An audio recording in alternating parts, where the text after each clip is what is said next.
presented by MRS Music। भैया हिट्टू machine के महिमा DJ singing by Roshan Kumar. आज जन्मदिन हवे भैया हिट्टू मशीन के केक कटाई मिठाई बटाई सबके मिल के दे दो बधाई अरे भैया सुनो तो केक कटाई मिठाई बटाई सबके मिल के दे दो बधाई करत रही इंतजार हो एही शुभ दिन के करत रही इंतजार हो एही शुभ दिन के आज जन्मदिन हवे हो भैया हिट्टू मशीन के आज जन्मदिन हवे हो भैया हिट्टू मशीन के आज जन्मदिन हवे हो भैया हिट्टू मशीन के भैया हिट्टू मशीन के भैया हिट्टू मशीन के महिमा डीजे आज जन्मदिन हवे हो भैया हिट्टू मशीन के लाखों लोग के मिलेला प्यार हो तबे कहाला ट्रेंडिंग स्टार हो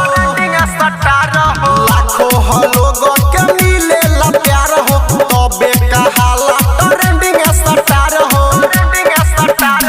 रखले पानी 15 मार्च के अंगूरी पर गिन के रखले पानी 15 मार्च के अंगूरी पर गिन के आज जन्मदिन हवे हो भैया हिट्टू मशीन के आज जन्मदिन हवे हो भैया हिट्टू मशीन के आज जन्मदिन हवे हो भैया हिट्टू मशीन के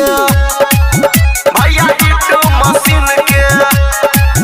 भैया हिट्टू मशीन के महिमा डीजे आज जन्मदिन हवे हो भैया हिट्टू मशीन के पूरा भोजपुरी के शेर कहाला सभे गाना इनका ट्रेंडिंग में जाला पूरा भोजपुरी के शेर कहाला सभे गाना इनका ट्रेंडिंग में जाला पार्टी होई बियर चली हो चिखाना नमकीन के पार्टी होई बियर चली हो चिखाना नमकीन के आज जन्मदिन हवे हो भैया हिट्टू मशीन के आज जन्मदिन हवे हो भैया हिट्टू मशीन के आज जन्मदिन हवे हो भैया हिट्टू मशीन के अरे happy birthday to you Khesari भैया।